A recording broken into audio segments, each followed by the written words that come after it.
Ya Ali Madad. Otherwise, Rai Abu Ali Missionary, wise number 190, recorded by Mehendi Momin. 27th of December 1984, was in Dormis Jamaat Khana, Toronto. Ya Ali Madad. I request you to keep minimum.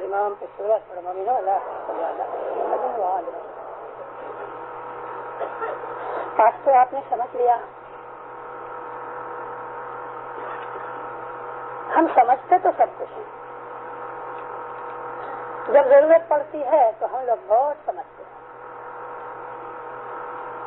لیکن ایک ہی بات ہے کہ ہمارے دماغ کی، ہمارے mind کی حالت ایک جیسی نہیں رہتی.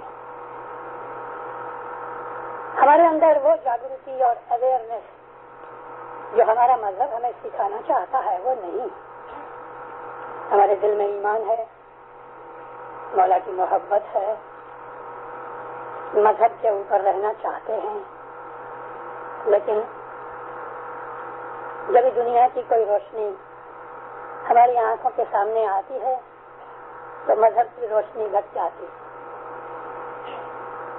اگر کوئی شخص نے خوشبو لگائی ہے تو اس کے پاس سے نکلو گے تو خوشبو آئے گی. اگر کوئی افریقہ کے کسی کام کاج کرنے والے افریقن نے جس نے خوب محنت کی ہے، پسینے سے شرابور ہو گیا ہے اور خوب بدبو آ رہی ہے، وہ جب پاس سے نکلتا ہے تو ہماری ناک بھینا جاتی ہے. پیر کا کہنا یہ ہے کہ تم نے مذہب لیا، کسی کو مرشد بنایا، تم اس کے مرید بنے.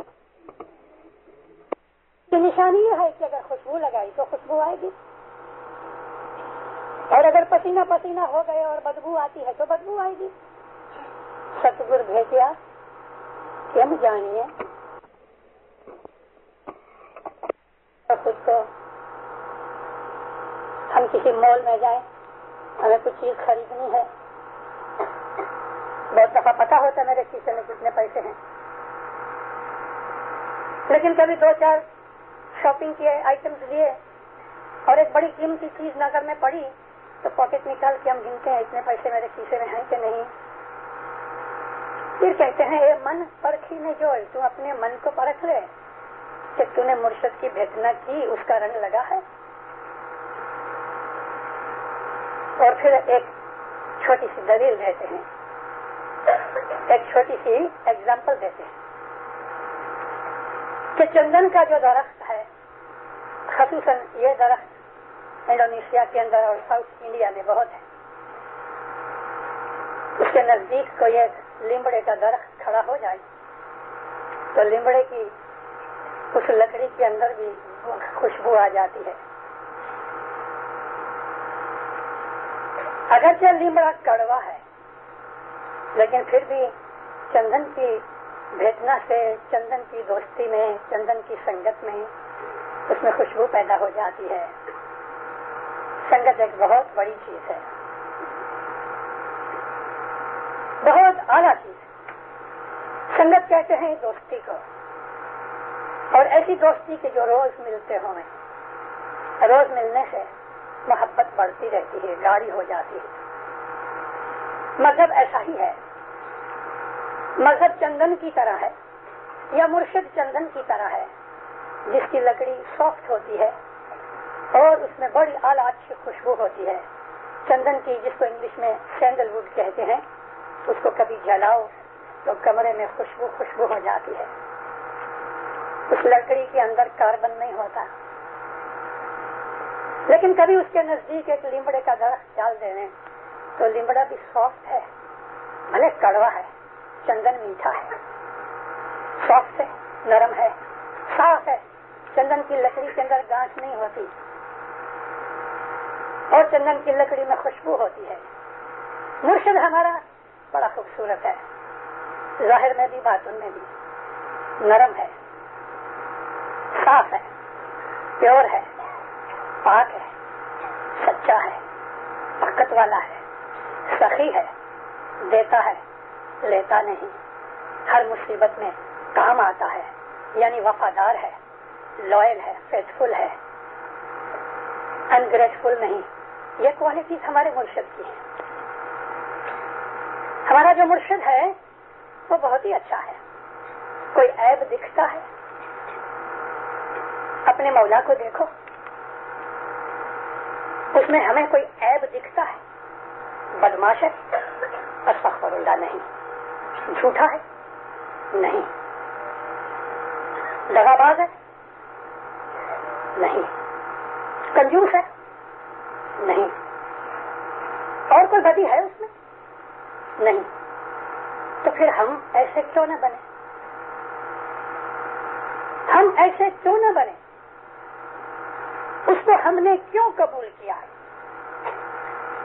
کریم صلوات اللہ علیہ کو ہم نے اپنا مرشد مانا کیوں؟ اپنے آپ دل میں بیٹھ کے سوال کرو, کیا میں اس کی مریدی کے لائق ہوں؟ خود پتہ لگ جائے گا. پھر کہتے ہیں خود تم اپنے آپ کو تپاس لو, تم اپنے دل کے اندر جانتے ہو تم کون ہو. میں کتنا برا ہوں کوئی نہیں جانتا, لیکن میں جانتا ہوں. ہاں, بعض دفعہ انسان میں جب ایگو پیدا ہوتا ہے یا وہ مینٹل کیس ہوئے تو وہ اپنی برائی کو نہیں دیکھ سکتا, وہ اور بات ہے. میں اس بیمار آدمی کی بات نہیں کرتا کہ جو مینٹلی بیمار ہے. ایسے بہت سے لوگ ہیں, اور خصوصاً نارتھ امریکہ کے اندر مینٹلی بیمار آدمی بہت ہے. وہ ظاہر میں تندرست لگتے ہیں, بات چیت کرو بالکل فائن لگتے ہیں, کام کاج برابر کرتے ہیں, اپنی جاب پہ جاتے ہیں, پیسہ کماتے ہیں, لیکن جب یہ موقع آتا ہے, ذرا سی گرمی ملتی ہے تو وہ ایک دم ایکسپلوڈ ہو جاتے ہیں. یہ مینٹل کیسز ہیں. میں ان کیسز کی بات نہیں کرتا کیونکہ وہ بیمار ہیں. میں نارمل آدمی کی بات کرتا ہوں کہ نارملی ہر آدمی اپنی بدی کو جانتا ہے. اسماعیلی مذہب جو ہے وہ نبیوں کا مذہب ہے. ہمارے مذہب کے اندر بے حساب اعلیٰ درجہ کے مومنین پیدا ہوئے ہیں. ہمارے مذہب کے اندر بے حساب سیوا بھاوی خادم پیدا ہوئے ہیں. ہمارے مذہب کے اندر بے حساب عالم پیدا ہوئے ہیں. ہمارے مذہب کے اندر بے حساب ایسے عقل مند اور سائنٹسٹ پیدا ہوئے کہ جو دوسری قوموں میں کم ہوئے. ہماری وسطی کے حساب کرو اور پرسنٹیج نکال کے جب دیکھو گے تو حیران رہ جاؤ گے. سب سے زیادہ ہماری اسماعیلیوں کی پرسنٹیج ہو جاتی ہے. تو پھر کہتے ہیں کہ تم اپنے دل میں اپنی تپاس کرو, اپنے دل میں تپاس کرو. پھر نے ایک اور جگہ ایک مثال دی ہے کہ اگر ہم کسی ایک جنگل کے اندر جو چندن کا جنگل ہے اس کے اندر ہم دیکھتے ہیں کہ لیمبڑے کا درخت ہے مگر خوشبو آتی ہے, اور پھر اس کے پاس ہی ایک اور میٹھا درخت ہے, ذائقے میں میٹھا ہے, اس کو ہم بیمبو ٹری کہتے ہیں, بانس کا درخت. لیکن پھر بھی میٹھا ہونے پر بھی چندن کی بھیجنا سے خوشبو پیدا نہ ہوئی. ایک کوئی گنا نہ بولے, مجھے اکیلا بولنے دو. ایک چندن پاس لیمب چھے, ایک چندن تھا, اس کے نزدیک ایک لیمب کا درخت تھا. تے ماسو گندا بہور اپار لیمڑے میں بہت خوشبو آتی تھی. تینی پاس وسے پولا واسلا، اس کے نزدیک ہی پولا بانس رہتا تھا. مسو گندا نہیں رے لگا رجی، وہ پولا بانس تھا. یہ کڑوا لیمڑا تھا، اس میں بانس آ گئی. اس میٹھے جھاڑ میں بانس نہ آئی کیونکہ پولا تھا، اندر سے پولم پول، سالڈ نہیں تھا، ظاہر تھا باطن نہیں تھا، دکھاوا تھا، ریالٹی نہیں تھی.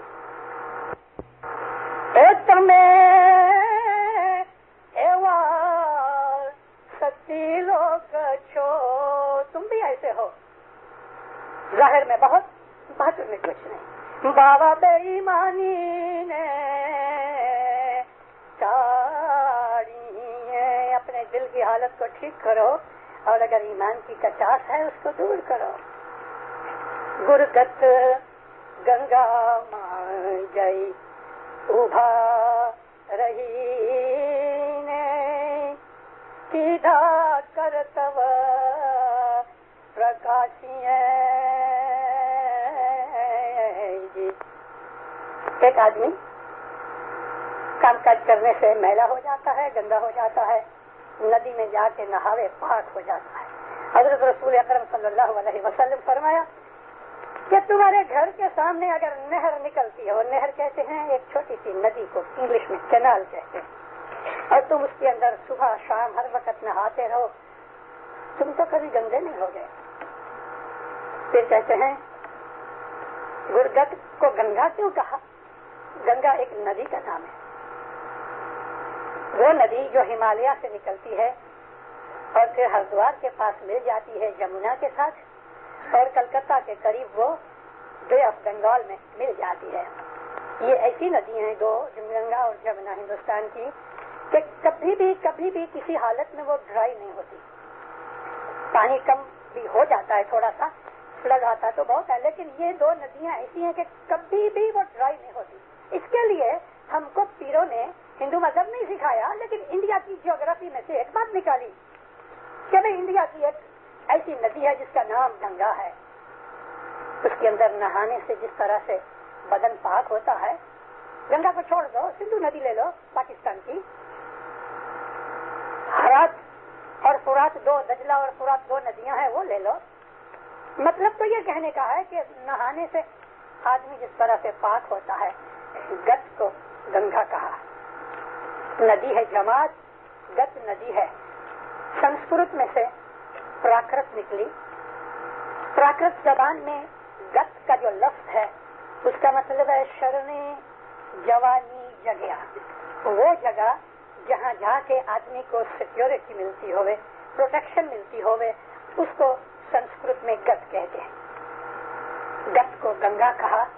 ادھر آ کے میل دور ہو جاتی ہے، آدمی فریش ہو جاتا ہے. گر گت گنگا مائیں، تمہارے مرشد کی جو گت ہے، جہاں بھی گر گت گنگا لکھا ہے اس کا مطلب یہ ہے کہ دوسروں کی گت میں نہیں، دوسروں کی مذہب کی جگہ پہ نہیں، تمہارے گرو کی جو گنگا ہے، تمہارے گرو کی جو گت ہے، وہاں جاؤ، وہاں جا کے کھڑے رہو. کھڑا ہونا رسپیکٹ کی بات ہے. جب بھی کوئی بزرگ، کوئی بڑا آدمی ہمیں ملنے کے لیے آتا ہے آفس میں یا گھر پہ، تو ہم اس کو رسپیکٹ کے لیے، عزت کے لیے کھڑے ہو جاتے ہیں. اس میں رسپیکٹ بھی ہے، اس میں پیار بھی ہے. جب بھی بی بی فاطمہ صلوات اللہ علیہ جب اپنے ابا کے پاس جاتی تھی تو رسول خدا باپ تھے لیکن محبت کی وجہ سے کھڑے ہو جاتے تھے. بی بی فاطمہ کو حگ کر کے پکڑ کے اس کی پیشانی کو چومتے تھے اور دعا دیتے تھے. سر پہ ہاتھ پھراتے تھے، اور اگر چٹائی پہ بیٹھے ہوئے تو خود ہٹ کے آدھی چٹائی لے لے اور آدھی چٹائی پہ بی بی فاطمہ کو بٹھاتے تھے. یہ پیار تھا. تو کھڑا ہونا رسپیکٹ اور پیار کی نسبت ہے. ہم بھی جماعت کے اندر جب دعا پڑھ لیتے ہیں تو ہم اپنے گرو مرشد کی رسپیکٹ اور اس کی محبت میں آج اسی میں ساری جماعت کھڑی ہو جاتی ہے. یا مولا گناہ معاف کر دے، تو غفور الرحیم ہے. اے مولا ہماری مشکلیں دفع کر دے، تو مشکل کشا ہے. اے مالک تو ہر حساب سے ہم پہ راضی ہو. کیوں تو سرو شکتیمان ہے. ہم ایسی دعائیں مانگتے ہیں. یہ دعا مانگنا ہماری عبادت میں شامل ہے. لیکن کھڑا ہو کے ہم ہاتھ بھی جوڑتے ہیں مکھی کمریا کے سامنے, توبہ توبہ بندو گنہگار گت بخشے شاہی بخشے. تو پھر کہتے ہیں گر گت گنگا مائی ابھا رہو اور سیدھا کرتب پرکاشیے. تو میں آپ کو یہ عرض کر رہا تھا کہ اگر کسی شخص نے مرشد کی بھیجنا کی ہے تو اس کے اندر کوئی فیر فرق آنا چاہیے. نہیں تو ایک مرشد والا اور ایک بے مرشد والا فرق کیا ہے؟ ہندوستان پاکستان کے اندر ایک گالی ہے بے پیرا,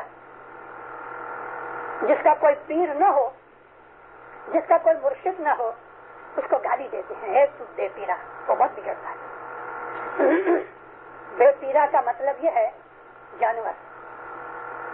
جانور کا گرو نہیں ہوتا, مالک ہوتا ہے. ایسے جانور ہیں جن کو سکھایا جاتا ہے تو گرو ہو جاتا ہے, لیکن عموماً جانور کا گرو نہیں ہوتا. اب ہم انسان ہیں, ہم نے ایک مرشد بنایا, راضی خوشی سے بنایا. عیدی امین نے ہمارے چھاتی کے اوپر کوئی تلوار نہ رکھی کہ تم اس آغا خان کو مانو یا مانو, اس کی طرح ہمارے اوپر کوئی زبردستی نہیں کی گئی. میرا مطلب کہنے کا ہے کہ ہم نے راضی خوشی سے اسماعیلی مذہب اختیار کیا ہے. کوئی طرح کی ہمارے اوپر زبردستی نہیں. 10 بند دو تو مکھی کہیں گے کھانا بتا, نہ دو تو مکھی نے کبھی کسی کو بلا کے نہیں پوچھا تو 10 بند کیوں نہیں دیتا, باہر نکل جا, کبھی نہیں کہا. دعا کرانی ہے کراؤ, نہیں کرانی نہ کرو. جماعت خانے میں آ کے بیٹھے رہو, دعا بھلے نہ پڑھو, اپنی انگلی کے اوپر اپنا اکاؤنٹ کرتے رہو. کوئی بھی کہے گا کچھ, مشنری کہیں گے آواز میں, وہ بنائے گئے ہیں. اسی لیے میں یہ عرض کرتا ہوں کہ ہمارے اوپر کوئی زبردستی نہیں کی گئی. ہم نے راضی خوشی سے اپنا مذہب لیا ہے, اور جب ہم نے راضی خوشی سے لیا ہے تو مومنوں ہمارے اندر ہمارے مذہب کا تھوڑا سا ایفیکٹ تو ہونا چاہیے. اور کیا ایفیکٹ ہونا چاہیے؟ میں بار بار کہہ رہا ہوں کہ بھائی مرشد کی بھیجنا کی, پھر بھی کہتے ہیں تو چلو میں آپ کو اس سوال کا جواب دینا چاہتا ہوں کہ ہمارے اندر کیا ہونا چاہیے. میں نے آپ کو عرض کی کہ ہمارا مرشد دیکھ لو, ہمارا مرشد جھوٹ بولتا ہے؟ نہیں بولتا. تو پھر تم کیوں بولتے ہو؟ ہمارا جو مرشد ہے وہ دغا بازی کرتا ہے؟ نہیں کرتا ہے. تو پھر تم کیوں دغا بازی کرتے ہو؟ اپنے مرشد کی طرف دیکھو. اللہ تعالیٰ نے قرآن میں فرمایا کہ تمہارا نبی تمہارے سامنے ایک ایگزامپل ہے, اور ہم کو ہمارے امام نے کہا بھی ہے کہ تم رسول اللہ کی لائف کے اندر تم اپنی زندگی کی چیزیں بناؤ. ایک دن پاک نبی صبح کی نماز پڑھ کے باہر نکلے تو ایک آدمی بھاگا آیا. رسول اللہ کی یہ عادت تھی کہ جب مدینہ کی مسجد سے صبح کے وقت باہر نکلے تو ایک لائن کھڑی ہوتی تھی لوگوں کی. اس میں بچے بھی ہوتے تھے, غلام بھی ہوتے تھے, عورتیں بھی ہوتی تھی, مرد بھی ہوتے تھے. سب کے ہاتھ میں چھوٹا موٹا پانی کا ایک برتن ہوتا تھا. تو نبی کریم جب صبح کی نماز کے بعد لوگوں سے باتیں چیتیں کر کے باہر نکلتے تھے تو یہ جو لائن میں کھڑے ہوتے تھے لوگ, ان پانی کے برتنوں میں اپنی انگلیاں ڈالتے تھے اور نیاز بناتے تھے. سب کی پانی کے برتنوں میں انگلیاں ڈالیں, اپنے اپنے گھروں پہ وہ لے جائیں. مائیں اپنے پانی کو اپنے بچوں کو پلائیں, ہسبینڈ کو پلائیں, اور گھر کے 4 کونوں میں چھانٹا دیں اس پانی سے. پاک پانی, رسول اللہ کے ہاتھ کا پانی, پوتر پانی سمجھ کے نیاز کی طرح اس کی عزت کرتے اور پیتے تھے. ہم لوگ ہر روز نیاز پیتے ہیں, مسلمانوں کو نصیب نہیں, کیونکہ مسلمانوں کے پاس نہ نبی رہا نہ نبی کی حال رہی. میں بہت دفعہ اپنی وعظوں میں کہتا ہوں کہ نبی کے زمانے میں جو اسلام تھا نا وہ ہمارے پاس ہے. تو ایسا اپنی وعظوں میں آپ کو کبھی کبھی کہتا رہتا ہوں, ایک 2 باتیں. تو رسول اللہ کے پاس جب یہ کام پورا ہو گیا تو ایک آدمی کہتا یا نبی مجھے آپ سے سخت کام ہے, آپ 1 منٹ ٹھہرو, میرے پیٹ میں تھوڑی سی گڑبڑ ہے, میں حاجت روائی کر کے نبی کھڑے رہے. بھاگا گھر کو, جب گھر کو بھاگا دروازہ کھولا, دن تو چڑھا ہوا تھا, بچے اٹھ بیٹھے تھے, اب بابا کر کے لپیٹنے لگے. کسی نے ٹانگ پکڑی, کوئی گود میں آ گیا, عورت نے کچھ کھڑا نکالا. بھول گیا کہ نبی کو میں رستے میں کھڑا کر کے آیا ہوں. بھول گیا, انسان ہے. ادھر تو بیٹھا رہا, نہ توجہ کی, اپنے کھیتر پہ چلا گیا. ابھی اندازہ کرو کہ صبح 6 بجے کے قریب نبی کھڑے رہے 3-4 گھنٹے ہو گئے، 9-10 بج گئے، دھوپ سر تک آ گئی، لوگ آتے رہے جاتے رہے، نبی کو سلام کرتے رہے. ایک آدمی جس نے یہ چیز سنی تھی اپنے کانوں سے، وہ بھی جب کھیتر سے صبح چلا گیا، جب واپس آیا تو نبی کو کھڑے دیکھا. کہتے یا نبی آپ ابھی تک کھڑے؟ فرمایا ہاں وہ فلانا میرے ساتھ پرومس کر کے گیا کہ ادھر ہی میں ابھی آتا ہوں. حضور وہ تو اپنے کھیتر پہ چلا گیا. فرمایا ٹھیک ہے، لیکن میں نے اس کو کہا کہ میں ادھر کھڑا ہوں جب تک تو نہیں آئے، میں تو کھڑا ہوں. اپنے گھوڑے پہ بیٹھا بھاگا کھیتر میں. او بیوقوف، او احمد، رسول اللہ ادھر تیری انتظار کرتے ہیں. اس نے بھی کانوں کو ہاتھ لگایا، کہتے یا اللہ یہ میں نے کیا غضب کیا، رسول اللہ کو اب تک ٹھہرایا. اس کے پیچھے گھوڑے پہ بیٹھا، آئے نبی کے پاؤں میں گر گیا، بہت گر گرایا. اس وقت مانو تو کبھی ہمارے میں سے ایک آدمی ہوئے تو پہلے تو ایک تپاچا لگا دے، لگے کہ نہیں؟ بہت دفعہ جماعت خانوں میں کچھ ہمارے سیوا کرنے والے بھی بگڑ جاتے ہیں. رسول پاک صلی اللہ علیہ وسلم رحمت للعالمین، حضور نے اتنا کہا، اے فلانے،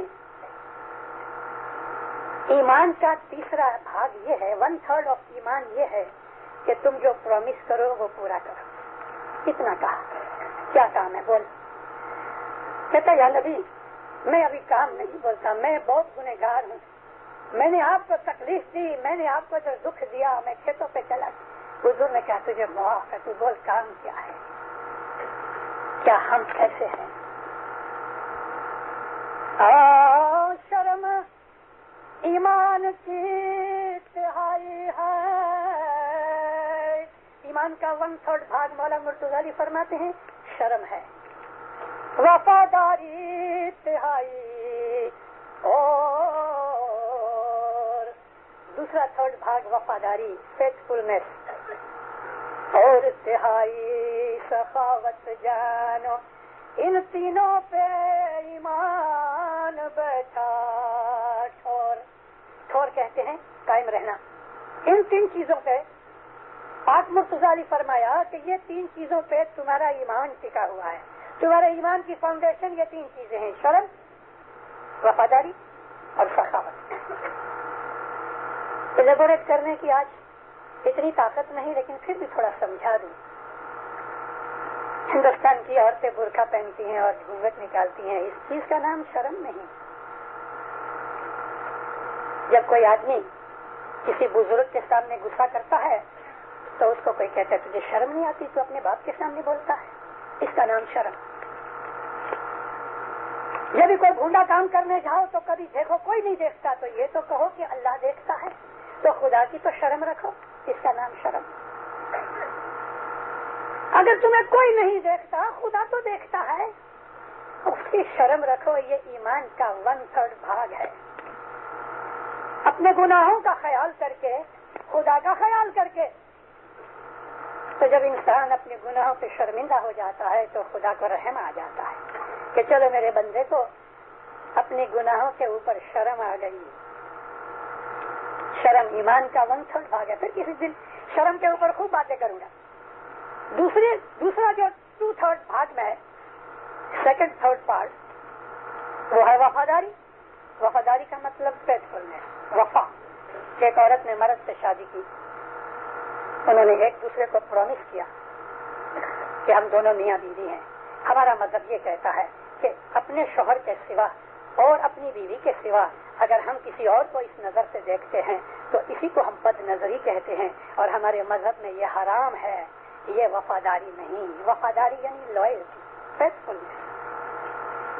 یہی چیز ہمارے حاضر امام کے ساتھ ہے. ہم نے اپنے امام کے ساتھ بیعت کی ہے، اور اس بیعت کے اندر یہ آتا ہے کہ یا مولا میں تیرا ہر حکم مانوں گا، میرا تن، میرا من، میرا دھن میں تیرے قبضے میں سبمٹ کرتا ہوں.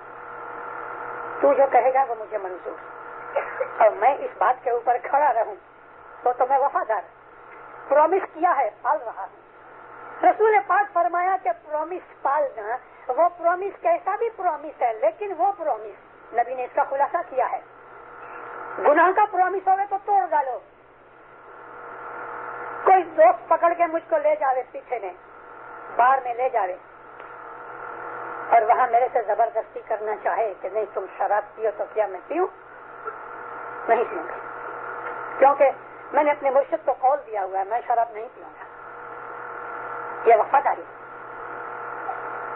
نارتھ امریکہ میں 12-13 سال سے ہماری جماعت رہتی ہے.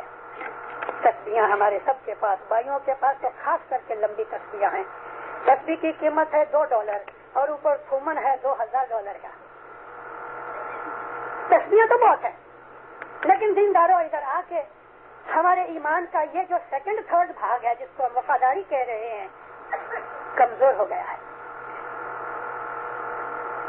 3 دن کے اندر میں نے کچھ 7-8 باتیں سنی، اللہ جانے سچی ہیں جھوٹی ہیں، لیکن میں پہلی دفعہ تو نہیں آیا. 1963 سے 21 برس ہوئے میں کینیڈا میں آ رہا ہوں. جب جماعت یہاں نہیں تھی میں تب بھی آیا تھا، جماعت کے آنے کے بعد بھی آیا. ہماری فیملی لائف خراب ہو رہی ہے، میاں بیوی لڑ رہے ہیں، بھائی بھائی لڑ رہے ہیں، باپ بیٹے لڑ رہے ہیں. میں اس کی مائنیوٹ ڈیٹیلز نہیں کہنا چاہتا، ہم سب ہوشیار چالاک سمجھدار ہیں، لیکن میں ایک ہی بات کہتا ہوں کہ یہ سب باتیں جو ہماری فیملی لائف خراب کر رہی ہیں. ایک طرف ہم اچھے اسماعیلی ہیں، روز جماعت کھانے جاتے ہیں، پروڑیے بھی آتے والے آتے ہیں، تسبیحاں نکالتے ہیں، دوسری طرف ہماری دنیاوی زندگی ایسی خراب ہو رہی ہے. تو کیوں ہم کو ہمارا مذہب ہماری دنیاوی زندگی میں کام نہیں آتا؟ کیوں ہمارا مذہب ہم کو دنیاوی زندگی میں پروٹیکٹ نہیں کرتا؟ کیوں ہمارا مذہب ہم کو دنیاوی زندگی میں گائیڈ نہیں کرتا؟ کیوں نہیں کرتا؟ نہیں کرتا اس کی وجہ یہ ہے کہ ہم اپنے دھرم کو ایک بال کی طرح سمجھتے ہیں. 2 ٹیمیں فٹ بال گراؤنڈ کے اوپر ہے نا، ادھر سے یہ کک مارتا ہے ادھر سے وہ کک مارتا ہے. ہم اپنے مذہب کو محض ایک کھلونا سمجھتے ہیں، ایک ٹوائے سمجھتے ہیں. جماعت خانے اس لیے آتے ہیں کہ یہ یہاں آ کے یاروں دوستوں کو ملتے ہیں، ایک سوشل کلب کی طرح باہر ہو جاتا ہے. دوسری جگہ جائیں تو مشکل بھی ہوتی ہے. اس کے لیے موسٹلی لوگ جماعت خانے میں عبادت کے لیے نہیں آتے. اگر سچ مچ عبادت کے لیے آتے ہو تو تمہاری زندگی کے اندر وہ چیزیں نہیں ہونی چاہیے جو ہو رہی ہیں، نہیں ہونی چاہیے.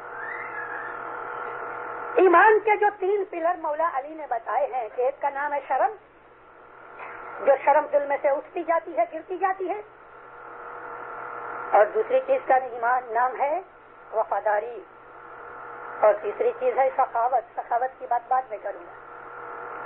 ہمارے اندر وفاداری گھٹ رہی ہے. حلیمی، نرمی جس کو ہم انگلش میں بولتے ہیں، ٹالرنس، کائنڈنیس، جینٹلنس، یہ چیزیں کدھر گئیں؟ کدھر گئیں؟ میں نے آپ کو عرض کی کہ جب بھی کچھ کرنے جاؤ تو دیکھو اپنے مرشد کی طرف دیکھو، اپنے گرو کی طرف دیکھو. 66 کی سال تھی، حضرت امام دار السلام اترے ایئرپورٹ کے اوپر. جب اپنے پلین سے ساتھ نیچے اترے تو ماں باپ کا ایک پاؤں پلاسٹر میں تھا، ہاتھ میں لکڑی، چلتا تھا تو پریشانی کے اوپر، فور ہیڈ کے اوپر، آنکھوں کے اوپر اسٹرین دکھتا تھا، ظاہر دکھتا تھا.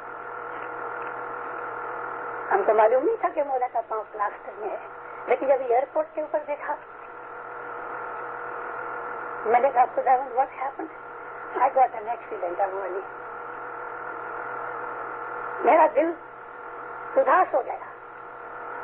کبھی میری ایسی حالت ہوتی تو میں تو گھر کے اوپر پلنگ پہ سویا ہوتا، 2 پلو نیچے رکھ کے آرام سے ٹانگ اونچی کر کے سویا ہوتا. اور اس وقت کوئی مجھے آ کے بولے کہ بھائی میری شادی ہے، بریانی کھانے آؤ، تو میں کہوں گا میری ٹانگ ٹوٹی ہوئی ہے، میں نہیں آ سکتا. اور یہ میرا مرشد، یہ میرا مالک، بے حساب اس کے پاس پیسہ، نوکر چاکر، عزت، آبرو، کوئی سی چیز ہے دنیا کی جو اس کے پاس نہیں. اور پھر یہ اتنی تکلیف کائے کو لے رہے کہ پیرس میں سے یہاں آوے پلاسٹر کے اندر. میں ایمان اللہ بولتا ہوں آپ کو، ایئرپورٹ سے گھر تک یہی چیز موٹر چلاتا رہا اور یہی چیز میرے دل میں رہی. میں نے کہا یا مولا تجھے کیا پڑی ہے اتنا تکلیف دکھ اٹھاؤ ہمارے لیے. میں رہ نہ سکا.